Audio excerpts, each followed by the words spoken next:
Welcome back to the Power 2. We are fired up, and if you could have seen the pre-show, you would have enjoyed that for sure, but you didn't. So we'll try and deliver on the main show as well. TJ Pittinger, Tom Hannafin, Cole Thompson here to talk all things college football. Hey, if you're watching on Twitter, we can't always see your comments. We'd love if you jumped over to the YouTube so you can interact with us a little bit. Just search for College Football Addiction. Boys, how's your week been so far? Cole, you want to go first? Hey, we don't have to talk about Jordan Hudson. We don't have to talk about Angel Reese and Caitlin Clark. We can talk college football today, and we can talk about things that are really important, like NIL, Hugh Freeze saying dumb things going into year 3, a rivalry that should never be taken away from us. And I think I'm going to win the wild card this week, even though I probably won last week too, but even though we didn't have an actual winner because we won't know the winner until the end of the year. That's true. I do want to say congratulations, allegedly, to the happy couple, Bill Belichick and Jordan Hudson, who are allegedly engaged. I don't know if there's any truth to that. And then also, according to Mac Brown, the UNC, powers that be have, moved the goalpost back, I guess, or whichever direction you want to say it is in terms of academic standards and increasing all those sorts of things that could give Bill Belichick every opportunity to win. So, UNC is just going to be fun for whatever dumpster fire turns into this year. And remember, we're still waiting for June 1st to see if he actually stays. So I just want to know where their honeymoon will be. It's so exciting. Well, the honeymoon. New Hampshire. Yeah. Maine. Maine. Go back to Maine. Yeah. Let's go back to Maine. Let's just hang out there where you were the second runner-up. I hear Belichick's former owner could recommend some places in South Florida that they should maybe visit. So, from there, let's just jump into things. Sounds like NIL, they're trying their best to fix NIL, right? That is the focus right now, because most people understand the crap show that it is. I don't know if they're going to have any success with this, but just really quickly, Ross Dellinger comes out with an article that the Power 4 conferences are going to attempt to get the 70-plus schools, plus the other programs that will probably opt into the House settlement, to sign away the rights to dispute anything, right? Like to fight back against anything. We'll basically say, yes, we will not pay above the cap.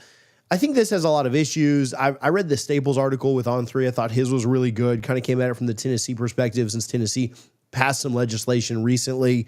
And ultimately, I'll just give my take off the bat, and then we'll kind of toss this around. I think it would be good for college football if all 70 schools plus, the X's and O's outside of that did agree to say, yeah, we'll institute a cap. We'll try and bring some normalcy back to this thing.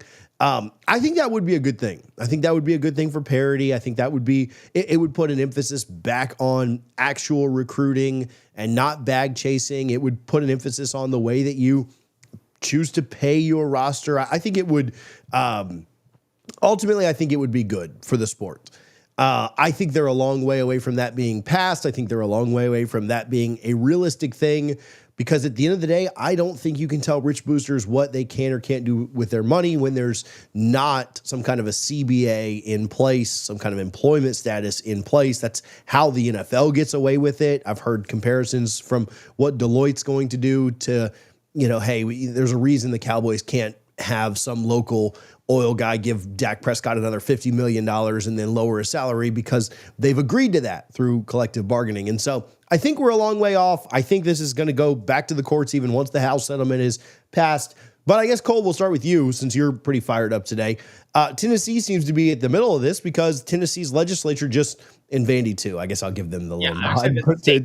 Not to upset the Vandy listeners if they're interested in football at all right now, which their baseball team's rolling. So maybe sports are kind of a fun topic for them at this moment. But I think this obviously very directly contradicts what Tennessee's legislation just passed, which was you don't have to follow the House settlement. You can pay these kids whatever the heck you want. And so will Danny White opt into this? Will the SEC kick teams out? I mean, I have a hard time thinking you can kick 15 of 16 teams out that don't agree to this. But I think this is a good try by the Power 4 conferences. I don't know if it ever ends up meaning anything. I have no problem with this for one main reason. It has nothing to do with the transfer portal. It has everything to do with retaining talent. you look across all of college football, what's been the biggest negative for a lot of teams that we view as actual forces to go on a run to the postseason? The depth. How do you feel about your overall offensive line depth? How do you feel about your cornerback depth? How do you feel about your wide receiver room? And you say to yourself, well, we have guys that we believe could end up being fixtures for our program, but they're not ready yet. But you can't turn to that sophomore that's been sitting there for 2 years with a red shirt because of he's now playing at East Carolina. He's now playing at Boise State. He's now playing at Georgia State, so that way he can get actual experience to eventually transfer to another Power 4 school and get a major NIL deal. And so the regulations with this, I think, are going to do good because of it's going to allow players to have to eventually be a part of a allocation roster of signing contracts. And, one person that does this very well is Dabo Swinney. Dabo Swinney says, I am going to make sure that my roster is as much retained as possible because of I want to be a threat in the ACC. And if you see that in the SEC, well, then Georgia's back at the powerhouse that we know. Tennessee can be at that powerhouse that we know. Alabama can be at that powerhouse that we know. Texas is already there, and they're not losing talent, but eventually they could fall into that category. So I think that's a good thing. I think what more so this is doing is, as much as you want to say this is going to give it a try, it's going to lead to the expansion of what will be the Power 2 and just a super conference because of we're not going to see people agree with these takes. And it's very well put because of every situation is completely different, TJ and Tom. When we think about this, it's a state regulation thing. It's not a national regulation thing. And just like any state law, what is being told in New Jersey is completely different than what's being told in Florida. What's going on and what are the rules out in North Dakota completely contradict what's going on in California. And you can't expect every single program to say, well, that's just according to plan. We can all agree to that. And nor should they. Now, again, am I for having a salary cap and having a certain limit to allow rosters to be properly built? Absolutely. I think that's a good thing for the sport. But unfortunately, you're never going to see Texas say, hey, let's let Texas Tech have the exact same amount of allocations and resources with what they have out in Lubbock. Let's allow Baylor and TCU to be on the same level playing field as us, despite us being the state institution. Let's allow Louisiana Monroe to have similar attributes to what you currently have with the state of Louisiana's state university. Let's allow Florida State and Florida Atlantic to be equal in overall revenue distribution. That's where you're going to have that negativity. And eventually, I think it's a good ploy to allow the Power 4 teams to have a baseline, to figure out, hey, we're in a really good spot. We want to be able to have competitive football. We want proper representation, but you're never going to get everyone to agree with it because number one, every conference is built differently. Number two, every revenue is built differently by the conference. And number three, and most importantly, every school has certain boosters that are willing to open up their wallets if it means hoisting up a national title. Some are willing to pay more than others. And eventually you can't tell them, hey, don't go ahead and use your hard-earned cash towards your university. Why would we want to see you ever do anything like that? I think we have to remember that before there was NIL, there were plenty of boosters and, people supporting these programs that believed in the paper bag full of cash. So it's like, that didn't go away. That practice hasn't gone away by any means. So to me, the way college football has progressed, we will see it feel more like Major League Baseball than we will have it feel like the National Football League. And what I mean by that is to the point of TJ earlier having that cap space for everybody across the board. Everybody's the same. You can maybe get away with that between the SEC and the Big Ten, thus this show, the Power 2, that whole concept. I really would be shocked to see if you get the Power 4 to all agree to the exact same concept there in terms of cap space. What you're going to have is the LA Dodgers of the world and Ohio State, Georgia and Alabama, et cetera, et cetera. And then you're going to have these quote unquote developmental markets. The University of Arizona is not going to have the same cap space as one of those aforementioned juggernauts, that sort of thing. So I think you're going to see that model first, and it's going to take a long time for them even to think about getting to a point where everybody across 4 conferences is the same. And I completely agree with TJ. I think you're going to see the mega super conference of the SEC and the Big Ten far sooner than anything. The NCAA apparently has already made it clear. It's like, yeah, we're just going to let them handle this whole NIL situation, them being the Power 4. So the NCAA just continues to become more and more pointless. Not that they haven't been pointless for a very long time. And I saw something on social media is that the NCAA is basically like really good at organizing postseason tournaments. So thank you for booking hotels and flights and venues and putting up banners and stuff and cups. Thanks for that. So yeah, I would love to see, personally as a fan, I would love to see the Power Four.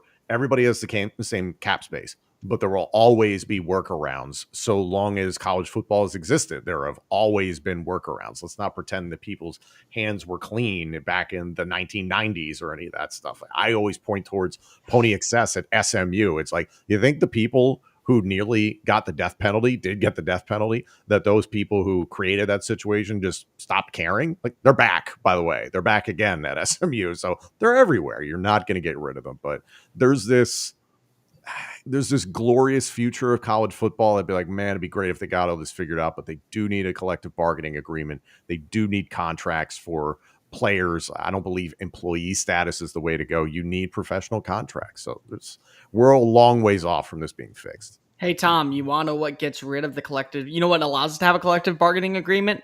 Getting rid of the NCAA, because that's the only way we're ever going to get one of those collective bargaining agreements. So until the NCAA wants to actually say, you know what, let's hire a commissioner, let's get somebody who can actually run college football, then this is the world that we're going to live in. A lot of what ifs, a lot of maybe this could happen, potentially this goes on, a lot of conversations behind closed doors, a lot of positivity when it comes to traction for these type of contracts, but nothing's ever going to be put pen to paper. We know that's not going to happen, because why would anybody agree with it when everybody can't be on the same level playing field?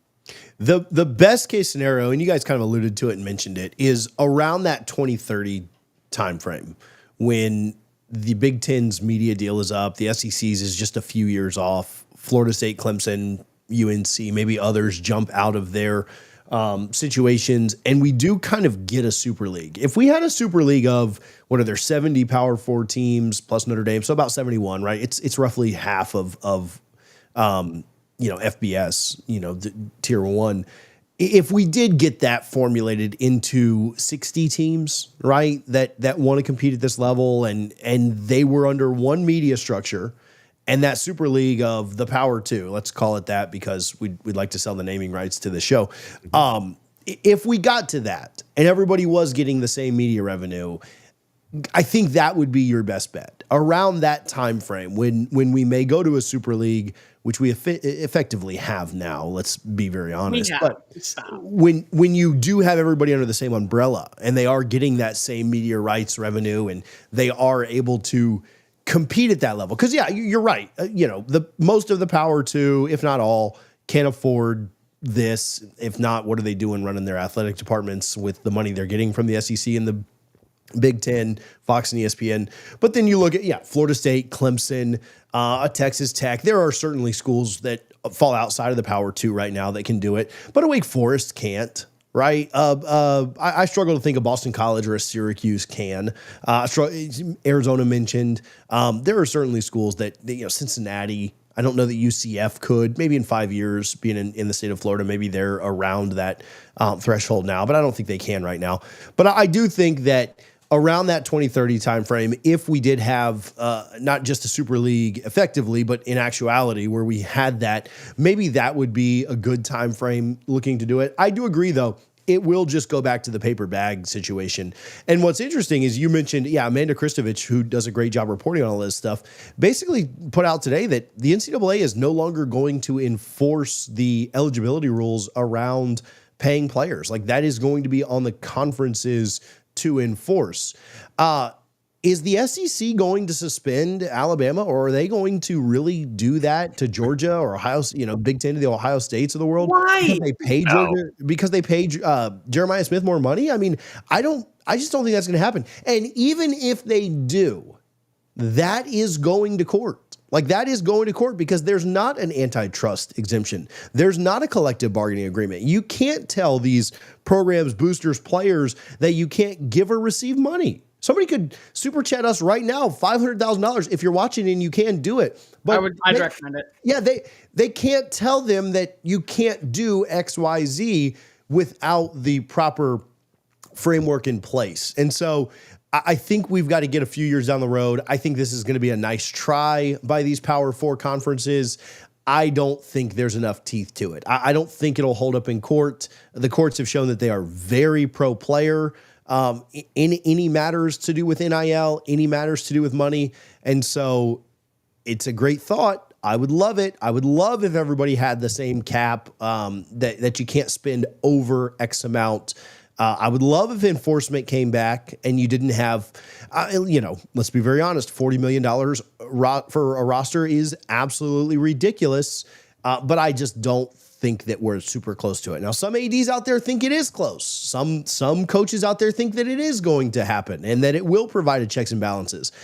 I don't believe that it's that pie in the sky, though.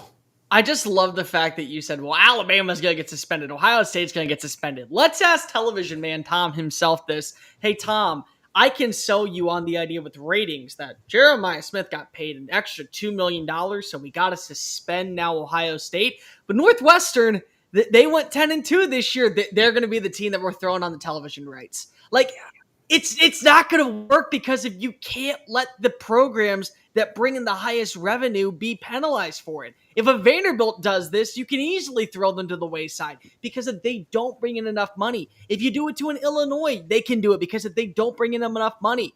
And it's not fair to them, but the reality is that Alabama, Ohio State, Michigan, Texas A&M, USC, Oregon, Washington even, they get a penalty and they get a pass because of they bring in the most revenue for the actual conference. So you're never going to see them be penalized because of the ratings would go down. And when the ratings go down, it's bad for business. The concept of penalized now at this point in college football, at least for Cole, like the top 15, top 10 brands. I'm not saying top 10 ranked or 15 ranked. I'm saying top 15 most profitable brands, all that sort of stuff. You will never see a postseason ban ever again. Ever. As long as the team takes the field and the game is aired on television, you will never see something get in the way of that in terms of some sort of punishment. Will there be fines? Yeah, I think fines are going to happen, but you're going to take Jeremiah Smith off the field. Like, unless there is a strong moral or criminal element to a punishment, then yeah, you're never going to see that. Shame on Jeremiah Smith. Shame on Jeremiah Smith. He's not going to play 2 games this year.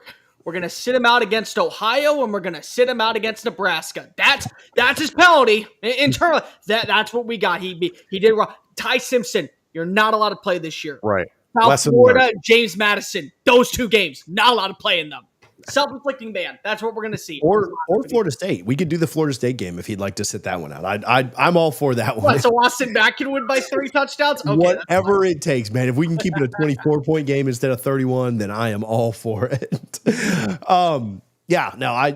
It's interesting to watch. It would take the schools really being on board. It would take the schools kind of being fed up with the amount of money, but it's not their money. It's coming from the boosters anyway. So what do they care, right? It's not like Ohio State's spending. Ohio State can only spend the cap. Like that is a rule. Like that's not, but it's not their money coming from outside anyway. So what do they care? What do they care if they don't, if some booster wants to pony up $8 million for a recruit? Well, what do they care? It's not more off of their bottom line. It's like whenever Arkansas fans get so pissy about how much money is being spent. Well, call Jerry Jones instead of having him host the Southwest Classic. Give the $25 million that he's putting up for that game to be played in Arlington to the football program. Hey, you got the money. Do it.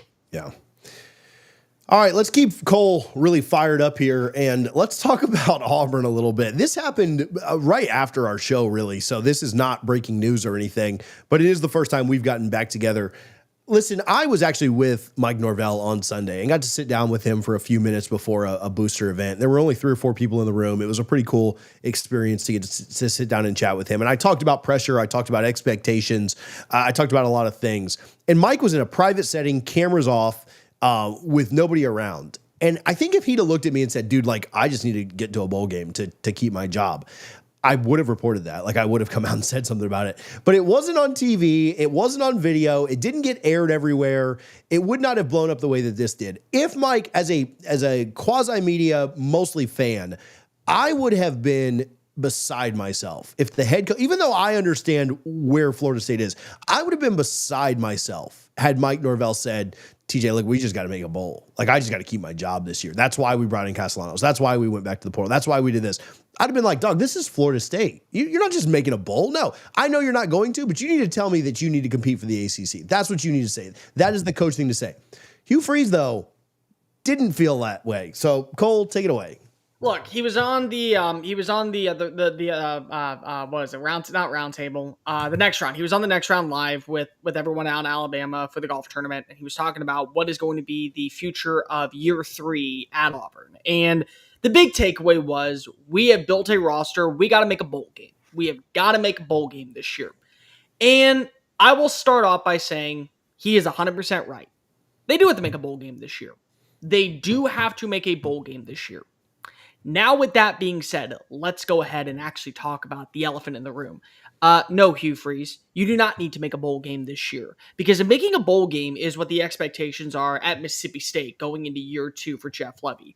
Going to a bowl game this year, what the expectations are in Arkansas for Sam Pittman, who is on the hot seat after losing ample time to the transfer portal. Going to a bowl game is now the expectation at Vanderbilt with Diego Pavia and Eli Stowers back. That's what you can say for those programs, and it can be real because of those are what the money and the allocations are sent to.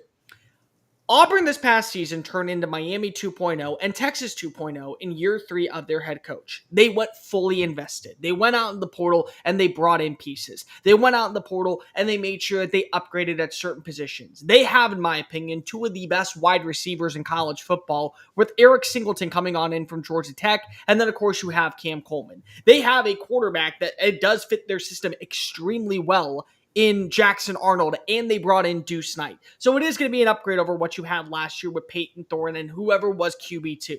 You have a defense that features multiple standouts and players who could end up becoming all SEC talents by the end of the year, including a defensive end in Keldrick Fogg and multiple pass rushers that you went out in the portal to bring in because if you thought they were going to be upgrades. You retained your defensive coordinator in DJ Durkin, who was getting looked at by, I don't know, Penn State, Ohio State, multiple universities because of how well of a job he did last year on a 5-7 roster. And let's just go ahead and throw the biggest elephant in the room. This is Auburn. This is Auburn, Alabama. And whether or not I believe that Auburn belongs in the same stratosphere as Georgia or Alabama or Texas or LSU for that matter, fans do. Boosters do. Yellowwood pays that amount of money because if they believe that Auburn should be recruiting at the same level as Alabama and Georgia, they should be bringing in the right amount of talent as Alabama and Georgia. They should be targeting the same transfers as Alabama and Georgia. And probably the biggest one of all, they should be competing alongside Alabama and Georgia. So when you talk about going to a bowl game in year 3 with how much money you spent this offseason, with how much retained talent you have, with how many times last season you were so close to getting a win and finishing the year off 8-4 or 9-3, but the turnovers cost you multiple victories in the Cal game, in the Oklahoma game, in the Arkansas game. You went to 4 overtimes against Texas A&M. You couldn't get the job done against an Alabama squad that had multiple turnovers in the Iron Bowl.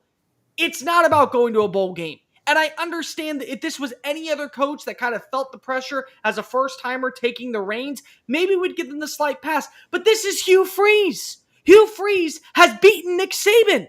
Hugh Freeze has been to multiple New Year's Six bowl games when he was at Ole Miss. Hugh Freeze has been able to build a rapport with boosters at Ole Miss to bring in ample talent to where they had a top 5 recruiting class. You're not talking about this in the same spectrum. When you go all in the portal, when you go all in recruiting, when you finish with back-to-back top 10 recruiting classes, going to a bowl game is not the expectation. It's not even the standard. 8-4 should be the standard and the bare minimum for a place like Auburn with how much talent you have. You should be competing for an SEC title game. But I also understand sometimes it's a little bit harder and easier said than done on paper than it is actually on product. When it comes to Auburn, like this season is not exactly a cakewalk. Like you open at Baylor, there is a chance for that to be competitive. Ball State, South Alabama after that, then at Oklahoma, at Texas A&M, versus Georgia, versus Missouri, at Arkansas, versus Kentucky, at Vanderbilt. You get Mercer in November. Congratulations. Then the Iron Bowl on November 29th. You get that at home. Like this is going to be a rough year. And Cole, I'll defer to you on this one. What's the chance Hugh Freeze gets fired mid-season?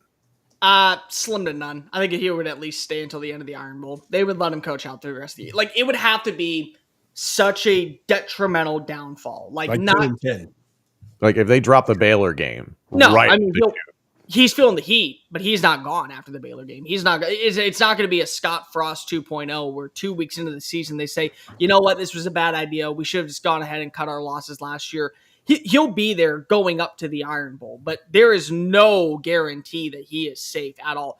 And people are saying, well, what is the expectation this year? Is it going to 9-3? Is it getting to the college football playoff?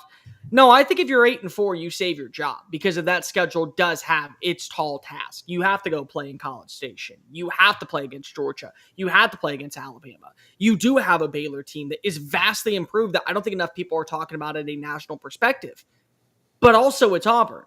And you have 2 back-to-back recruiting classes. And you also have a top 5 transfer portal class. So my big point is, when it comes down to all of those assets being added to your roster, when you feel like that your team is complete enough, but you're still not seeing the results, that's coaching. That's development. That's on you internally as a program. And I'll give a little bit of credit to Hugh Freeze. He said last year, a lot of these younger players that we know are not ready to be in the SEC are going to have to step up in 2024. And guess what? It led to a 5-7 season. But now they've had that experience. And now you add in more experience. And now you add in 2 quarterbacks that you think are better than the one that you had last year. And you put your money where your mouth is in NIL funds. And unfortunately, eventually people are going to get tired of donating money and sums of cash and saying that we believe in this overall identity when the results are, hey, 7-5 in a Liberty Bowl. That's what we expect from Auburn football on any given day. That's the new standard out on the plains in 2025 and beyond. Yeah. Now I look at Auburn. I mean, would people be super shocked if they were 2-4 by the time they played Missouri? Well, hold up. They would Baylor, Ball At State, Baylor, Ball State, Alabama. South Alabama, at Oklahoma, at Texas A&M versus Georgia. Like I say 3-3 is 3-3, sure. But 2-4 is not out of the realm of possibility. It's not if you have terrible quarterback play. And I think that's because if here's the thing, their arsenal is so well put together. And their offense in general, I think is very solid. I love what you have in Cam Coleman and Eric Singleton, but I think that their run game is going to be fine. You still have Damari Alston. I think their offensive line is going to be better than what it was last year. And you're asking Jackson Arnold to just be a facilitator. Be a point guard. Find your targets. Don't put the ball in harm's way. Take off and run and get a first down if you have to. But keep momentum moving. Just do that. Because of the personnel that Auburn has is going to be top 5 in the SEC. Certainly top 7, I would say. Nobody can argue that one. Maybe you can argue top 5, but I would say top 5 personally. As long as you're not leading to turnovers, you're going to be in positive territory. Keep in mind, Tom, last season, Auburn had a 4 interception game against Cal. They lost. They had a 4 turnover game against Arkansas. They lost. If they don't throw the Kip 6 interception against Oklahoma, they win that game. So we're talking about 3 games just right there that turns their season from 5-7 to 7-5.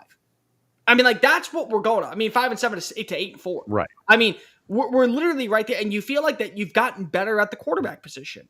So you still have a great defense. It's going to have some young pieces, but you also brought in a lot of good transfers. A lot of names that I think could be really fixtures of the team. I love their secondary. I do. I know it's a little bit young, but they have some playmakers on the back end that were winning their one-on-ones against Cam Coleman, against Bryce Kane, against Perry Thompson. And I'm telling you this as an Alabama grad and as somebody that has grown up watching this rivalry. You should have an advantage against Georgia and Alabama this year because the voodoo magic that is seeped in the soil at Jordan-Hare Stadium comes up once every season. And so if it doesn't happen against Alabama, it can happen against Georgia. We know this because the 4 overtime game last year against Texas A&M. Like, there is something about the shaman man that is buried underneath the plains of Auburn that has his voodoo wizardry come up once every season. And it's going to happen. But you also have a talented team. When you have a talented team and you're not seeing the results, you can't keep turning back to the names that were on the roster. You have to start looking at the names that are calling the shots. Notre Dame and USC has been a hot topic, and not just this, but just rivalries in general. I'll go to Tom first on this, just because USC, kind of a fake Big Ten team at this point, with how crazy college football has been here lately. The Notre Dame USC rivalry specifically, I've also wondered about this. What if Florida State, Florida, and Miami all end up in 3 different conferences. I don't think they will. I think Florida State and Miami eventually end up both in the Power 2. But what if they don't? What if Miami stays in the ACC? What if Miami goes to the Big 12? What if it kind of gets weird there? Are some of these rivalries, especially this Notre Dame one with USC, just thoughts around rivalries dying and that one in particular, Tom? Yeah, this one's tough. And rivalries are dying with a lot of the conference realignment.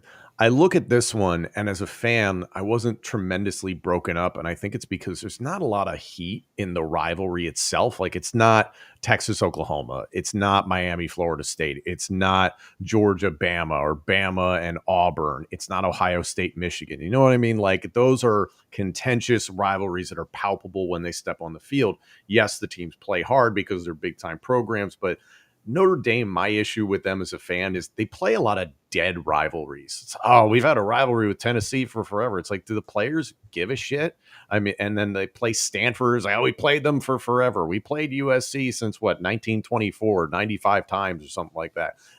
Do the teams like really care? I'm like, yes, like I understand you want to win the game and all that sort of stuff. And these are blue blood programs, but it's the unfortunate thing. You know, I was a diehard fan within the Pac-12 days of, I wanted to see the Civil War. I liked all those things, but is that a high profile rivalry? Not necessarily. I think something like USC Notre Dame, because they are high profile programs, they'll potentially find a way to do this, but they also are realistic in that they're like, all right, USC's within the Big Ten, and we're going to get a lot more baked in big time matchups. So we're going to be able to replace that audience. So it's not something like, oh, we can never find a way to put together these numbers in the future. And unfortunately, the business of this comes into play so often. It's what bothers me mostly watching Notre Dame football, their season every single year. It's like, oh, we have a long-standing rivalry with Purdue. Does anyone care? Like, I would love to see Notre Dame put together a schedule of games that people actually care about and are actually going to be competitive with, as opposed to, you know, Notre Dame's played Navy for a long time. I don't care. So for the most part, I hope that rivalries of this magnitude will be retained, because they're the ones that, yes, you stick with the history and the tradition, but I think it's been so proven by the television networks, the conferences, and hell, the teams, that they don't care about that stuff. They care about the here and now, the future, the business, all that sort of stuff.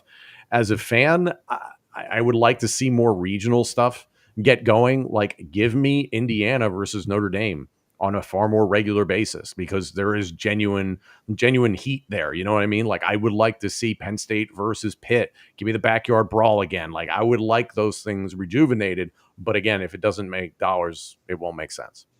What's interesting here is Notre Dame did just set up a long-term, not rivalry, but long-term TV deal with Clemson. Yep. Now, Clemson's obviously in a much different position where higher TV ratings directly impact their bottom line because of the ACC's deal. And so Clemson may be a little bit more desperate to jump into something like this. Not desperate, but just a little more willing to set this up outside of it. And a 10-year deal for playing every single year is quite unheard of in today's college football. And there's obvious reasons why Clemson did it. But aside from just that, it's interesting to me that Notre Dame was willing to do this with Clemson and not USC. And I think that does a little bit speak to where USC is as a program right now. Now, still a national brand that, you know, maybe Lincoln can get it turned around, maybe not. But does Clemson Notre Dame, you know, I think that's an interesting kind of side to it is, yeah, the Notre Dame USC rivalry's lost, but Notre Dame didn't seem to be any, you know, wiping any tears from their eyes, because they just did what they could have done with USC with Clemson. Is it more of a long-term bet that we think where Clemson is going is stronger than USC, to your point? And then also not just within their conferences they're in now, like assuming USC has no reason to leave the Big Ten necessarily. Clemson has reason to leave the ACC. So is that betting that maybe like, X amount of years down the line in this rivalry, all of a sudden we'll be playing an SEC team every single year, and that will help us? Notre Dame consistently comes under fire for strength of schedule, so I could understand them wanting to upgrade in that department. It appears Dabo's not necessarily going anywhere. So I think it's a safer bet to have a consistently strong opponent on the schedule to go with Clemson than with USC. USC, yeah, you have the similar notoriety, attraction, all that sort of stuff. But I think where Clemson can go, there's a higher ceiling, I guess. Look, As somebody that grew up in a Notre Dame household, I'll speak for the brand internally. There are people who are pissed off about this. And you know what? Well, they should be, because there's a lot of reasons why this rivalry carries ample weight. It's more than just a matchup between the Trojans and the Fighting Irish. It's a standard of college football that a lot of people are wanting to still embrace. And so I'm going to go ahead and defend Lincoln Riley for a second, because I don't think that he is running away from competition. I don't think that he is trying to make the schedule easier for the Trojans now that they play in the Big Ten versus in the Pac-12. I think this has everything to do with scheduling. You got to look at the overall flight standards for teams on the West Coast that are playing in the Big Ten. There are going to be weekends where they go to State College, and then the next weekend they go to East Lansing, and then they're home for 2 weeks before they go to Champaign, Illinois.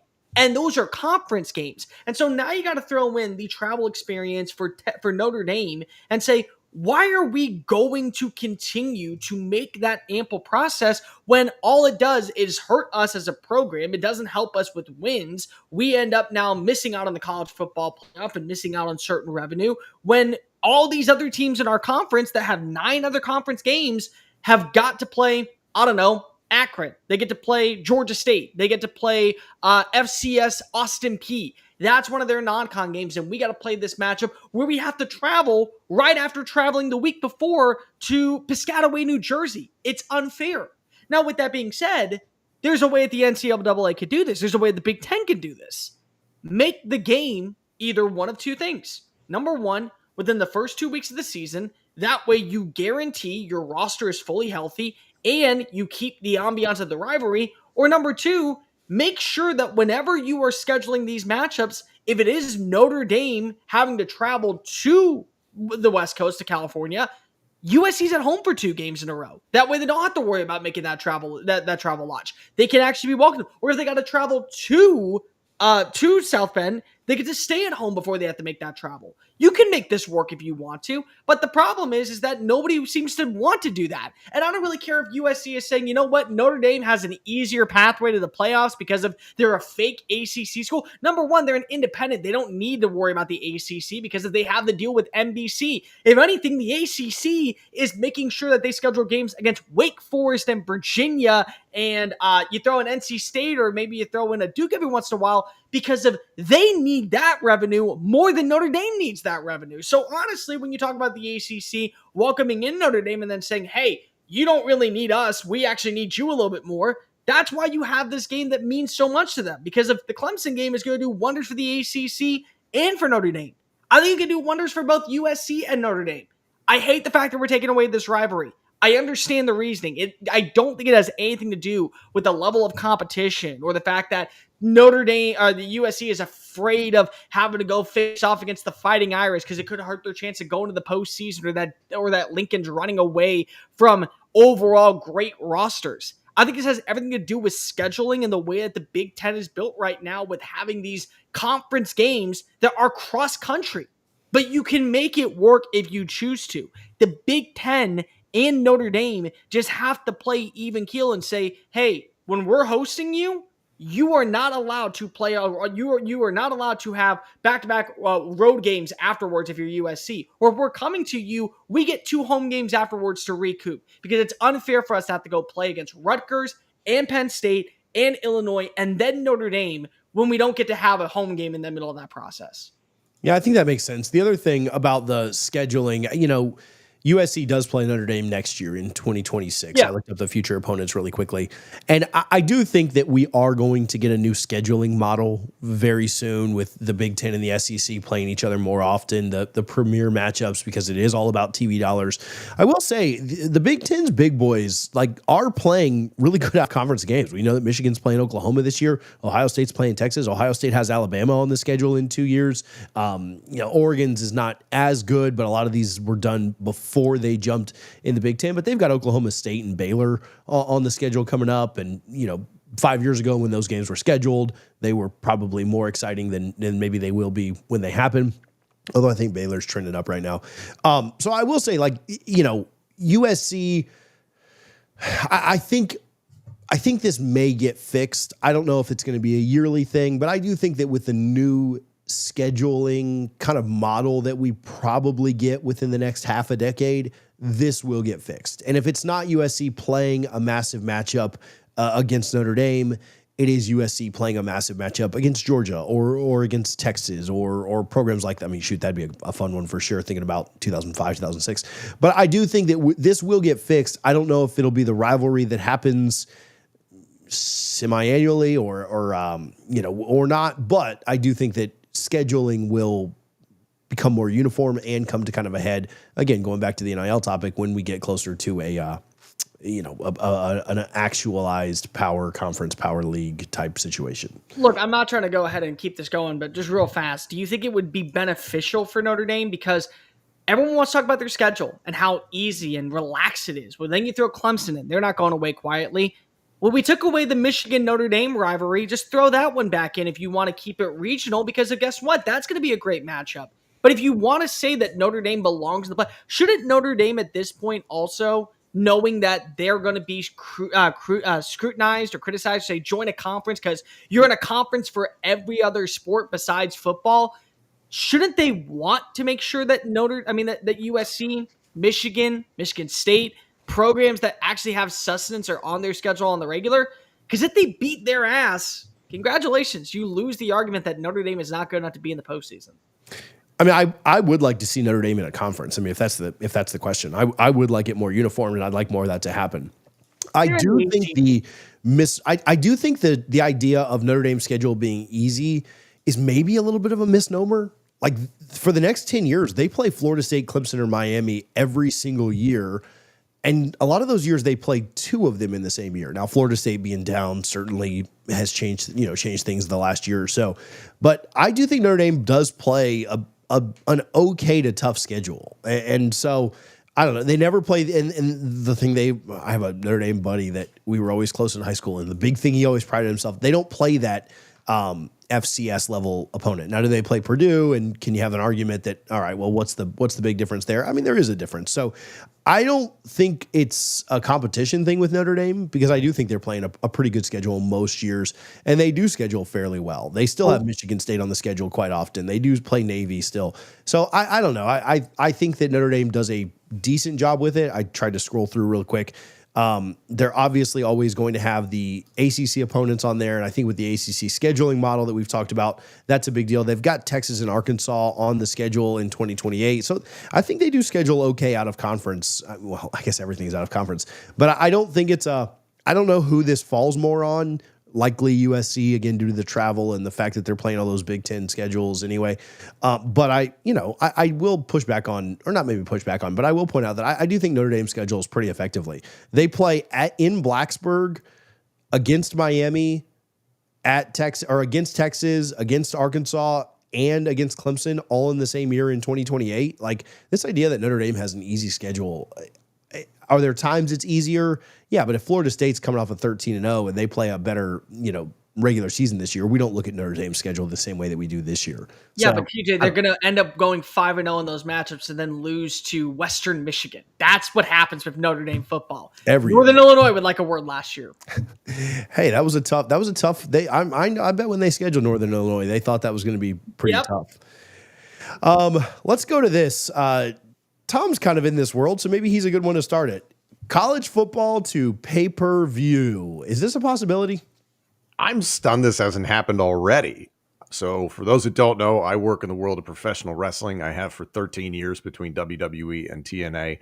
And professional wrestling, much like a lot of other combat sports, live and died on the pay-per-view model for a long time, and obviously got with things when it came to streaming platforms, that sort of thing. So subscriptions more became in vogue, but even the pay-per-view model, it still exists for these things. I am stunned it's taken this long for this conversation to come up. So again, I frame this based on my fandom as a Penn State grad fan. Am I going to pay the same to watch Penn State versus Nevada to open the season, which Penn State is a 43.5 point favorite, as I would pay the same to watch Penn State versus Ohio State in Columbus? Absolutely not. I would pay a lot more to watch Penn State play Ohio State. Okay, why don't they take advantage of that? I'm shocked you haven't seen instances where select programs have packages offered to fans of, here's the Alabama package, here's the Ohio State package, and it costs X per year to see this. Or you can do it a la carte, because if you can't catch one game, well, shoot, you can catch Penn State versus Villanova if you want for $2. But if you want to catch Penn State versus Oregon, $15. It sucks. I wouldn't want to see it go that way as a fan. But even John Skipper, the former boss at ESPN, was talking with Pablo Torre about this. He was like, yeah, it's a part of the reason why ESPN's monthly streaming package has gone up to $29.99. And then he's even said that, hey, there could be a situation where you're going to pay for the Red River Rivalry, for instance, and that's $4.99, something like that. Honestly, these numbers at first could be very affordable. And then it's that competition of, do I pay a ticket to go to the game and all the costs that come with it? Or do I just sit on my couch in the comfort of my own home and I watch it just like I would watch a movie on demand? It's killing the theater business. I don't think it's going to really cannibalize the live event ticket business, because college athletics continues to do so well in that, almost a bulletproof marketplace in that respect. But I'm shocked that this hasn't happened earlier. And as a fan, I'm okay with it. I don't love it. I really would not like to start having to shell out more money, but I would be cool with being in a random part of the country and knowing I have access to my team. College football doesn't have that same problem that like the NFL does, that if you're, blackouts and that sort of stuff, it's pretty simple to get access to a lot of games now. But I think there's so many things they could do in terms of offering this. They can offer different commentary feeds, alternate angles, all sorts of packaging that these individual programs or networks could put out there. So I'm just shocked this hasn't happened earlier. Tom, I want to throw up just of what you just said. Not because of what you said, but what'd you call that game between Texas and Oklahoma? The Red River Rivalry. No, it's the Red River Shootout. Don't disrespect that rivalry ever again. It is the Red River Shootout. Red River Shootout. Forgive me. Continue to carry that. I don't care what the FCC regulations are. Listen, it's the nature of the business. It is. Whether or not you want to agree with it. Here's the bottom line. Why do we have conference realignment? It had nothing to do with the actual games that were being played for better expectations between matchups. It had everything to do with money. Some teams got offered more money to go ahead and join a conference, and it dissolved the Pac-12.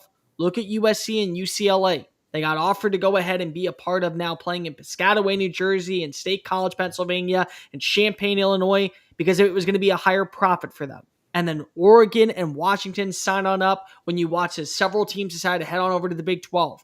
Why did they head on over to the Big 12? Because of the TV markets were better in the Big 12, going to play games out in Fort Worth and in Waco and in Cincinnati, Ohio. And so, yeah, is it going to hurt the scheduling a little bit? Absolutely. Is the travel going to be a little bit more daunting? Absolutely. But are you going to walk away with a bigger profit than staying loyal to a current conference that is dwindling away?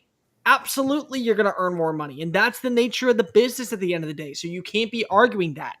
The problem is that, unfortunately, the people who are running college football don't care about college football. And they truly will never care about college football the way that the college football fan does. They care about the profits. They care about the money, and they care about the revenue, and they care about making their wallets a little bit more wide, and they're able to afford this vacation out in Bali versus going on a December weekend and a July weekend. That's what they care about. But they're the ones in charge. And if they see a value in allowing this to happen, which I think that they do, and it could be very small. It could be, hey, let's throw one game per year, $39.99, and let's see if we make a profit off it. And if they bring in $17 million in revenue, they'll say, okay, well, now let's do 2 games, and we'll lower the price, but we'll see if we bring in a bigger profit. And if it continues to work, why are they going to change the model? Guess what ended up happening? We complained nonstop about the college football playoff expanding to 12 teams. We all still watched it. And for 3 weeks, the NCAA and the college football playoff and the television ratings, they had record-setting numbers because we were fully invested on different television markets. It's going to be the exact same thing. People who are running college football are not here to worry about what the fan thinks. They care about what do the markets and what do the networks think. And as long as the networks are on board with it, they're going to do everything in their power to bring in more money and more profit. Here's the thing, not to cut you off, TJ. Here's the thing that is probably going to happen. So for instance, ESPN, say they're offering you the Ohio State package for the year, and they also have ESPN Bet. Well, we can give you a discount on your package or a single game if you make a bet of this amount and we'll give you X amount free, to bet and play with on top of that. It's all going to get tied in. It's all going to get exploited. It's not about what the fan feels and thinks. It's about how much the fan will pay. How much do you lose in, there would still be commercials, but certainly the commercials would be cut down. How much does the pay-per-view, this is seriously me just asking because I'm ignorant to it. How much do you lose in advertising revenue by going to the pay-per-view model? It's substantial. You do try and make that up in respect to what you're charging pay-per-view. You do try and then charge at a premium with advertising baked into the show. For instance, in most pro wrestling and combat sports broadcasts that are on pay-per-view, the breaks are just a little bit quicker, and maybe 30 to 60 seconds, something like that. And it's usually the promotion or the company doing some sort of internal advertising, like, hey, here's our next event, or here's our website where you can buy something like that. So you're sacrificing that, but you're also making it more exclusive. It's a bigger deal. It's a higher social media output on top of that, which is very, very important at this point in time. Everybody's talking about it. There's more of an exclusivity feel to that sort of event. So that's something you sacrifice and you play with. But even these combat sports entities that live and die within the pay-per-view market, they fit it in. If you ever watch a UFC event, the cage is littered with all these sorts of ads, those sorts of things. Those come at a premium based on pay-per-view versus something that's maybe on regular broadcast television or ESPN Plus. So it often gets balanced out, but it is that bet that you're making of, if I charge you, for instance, $39.99 or whatever that number was that Cole threw out there to watch Michigan versus Ohio State, I bet you'll pay that, and I bet more of you will pay that than I could go and get in terms of advertising dollars. And if you want to go crazy, you can really mark that up in terms of what you're going to go get from an advertiser or sponsor. Yeah, let's move to the wild card real quick. You guys tell me if you want to do this. It's just more math on my end, so I don't know that it messes with you guys too much. But if you saw last week's wild card, we drafted SEC win totals, and the guys could pick and go first, and then we ended up, and then you got to pick over under. Do you want to bake confidence into this? So, like, if your first pick misses, you get more points. Do we not? I mean, that's just more math for me at the end. Or do you not want to do that? I don't care either way. Yeah, I'd rather my picks. Straight up. Yeah. All right. Who went first last week? That'd be me because I was the SEC. So Tom gets first. Tom, you've got the win totals in front of you. I will track them. What do you guys want? I'm going to be a homer. So is it 2 at a time?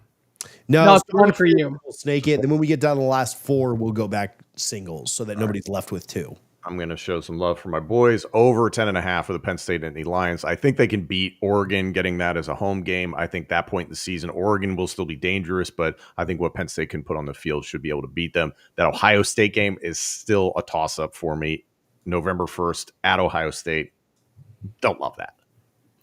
I'm easily going to take this one because I think it's one of the best bets in college football. Give me the over 7.5 on Washington. I love Damon Williams. I think Jonah Coleman is one of the best running backs in college football. I think Denzel Boston's going to have a breakout year. Their schedule is extremely manageable. The only game that you really think is going to be a trip up is probably at Michigan, but you get Ohio State at home. You get Illinois at home. You get Oregon at home.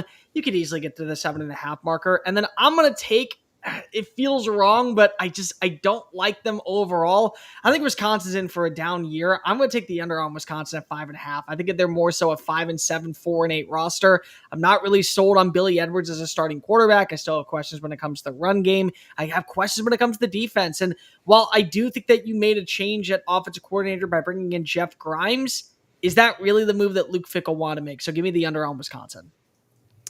Tom, 2. I am going to take Illinois over 7.5, and I'm going to take Maryland over 4.5. I'm genuinely surprised by that number for Maryland, and maybe it's just me believing in what they could potentially have at quarterback. I've seen Justin Martin enough to the point that I know that he's going into a good system with Mike Locksley and can be that center of the universe type of quarterback. So I like what they can do, and I think their schedule sets up for them to win at least 5 games. And then for Illinois, I'm looking at their schedule right now. I think Indiana's a tough one. Yes, Ohio State's a tough one. And then just about every other game on their schedule is a slam dunk win or at least a 50-50. So I like Illinois to get over 7.5. I'll take the over on Michigan State. I think Aiden Childs is going to have a good year now with having, your same head coach and Jonathan Smith. I think their defense is going to be a little bit better. And then Def Taxes, I think hitting the over on Minnesota is always going to be good. 6.5 feels really low for even the Golden Gophers. And I get it. They have probably one of the weirdest quarterback rooms right now in college football. But they have Darius Taylor, and Taylor's a really good running back. And I think that he could be one of those difference makers that allows you to put up belt to ass against Buffalo, and then you carry it on over to Northwestern State, and then you bring it on over to against Nebraska, and then you do it against Rutgers, and I think you could hold your own against Ohio State. And it was so funny, like last year, the reason why Penn State made the college football playoff was they were able to hold off against Minnesota. Minnesota's one of those teams that is never, I think, going to be in the race for the college football playoff, but they're going to be one of the biggest spoilers every single season. So 6.5 feels way too low for the Golden Gophers. Tom, you get 2. Did I steal one of yours? You're gonna steal one of mine? Did I steal one of yours? Because I can see your face. Like, no, well, I'm not gonna let you steal on this one. Okay. I'm gonna go under Michigan 8.5.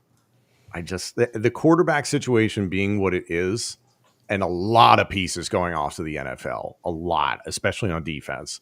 You really just don't know what you're getting with Michigan this upcoming season. And then I'm going to take Ohio State. Do it. Under 10.5. Oh. The Texas game at home, truly 50-50. Do they get got by Illinois on the road? I doubt it, but there's still a chance. The Penn State game, that's a 50-50 game. And then at Michigan to end the year, again, no idea what Michigan actually is this season. And Michigan was, I guess, technically bad last season and still beat Ohio State on the road. So if this team were to get it together and Bryce Underwood looks like people think he could be by the end of the year, and you're at home and you have a chance to maybe play spoiler for some things, does Julian Sain struggle? Who knows? But yeah, I'm going to take the under for both Ohio State and Michigan. Cole, you get 2. I do get 2. Okay, cool. Oregon's going to the playoff this year, but I'm going under. I'm 100% going under. Listen, I like their roster. I do. I like what they were able to bring in on the offensive line with Isaiah World, but I do think that there is a drop-off in Dante Moore from what you had in Dylan Gabriel. I think there is a drop-off with Evan Stewart being your number 1 versus what you had with Tez Johnson last year. And I love what you bring in Mekhi Hughes at running back, but you look at their schedule. Is it a guaranteed win against Penn State in Happy Valley? Is it a guaranteed win against Indiana? That game at the end of the year against Washington, I think, is going to carry a lot of weight, and you got to be 11-1 to close out the season. So I'm sorry, I just can't buy into it. And then I'm going to take the over on Indiana. I don't think that the Hoosiers were a one-trick pony. I don't think that they were a flash in the pan. I actually think if they upgrade at quarterback from Curtis Rourke with Fernando Mendoza, they still have Elijah Sherrod as their number 1 wide receiver. I think their defense is still going to be great because of what they were able to retain. I know that they lost some pieces, but they also brought in some good pieces. So I think they're probably in that 8-4, 9-3 range of a program. I'm going to bank on the upside and say that Cignetti is smoking his way to another 9-win season. Tom, you get 2.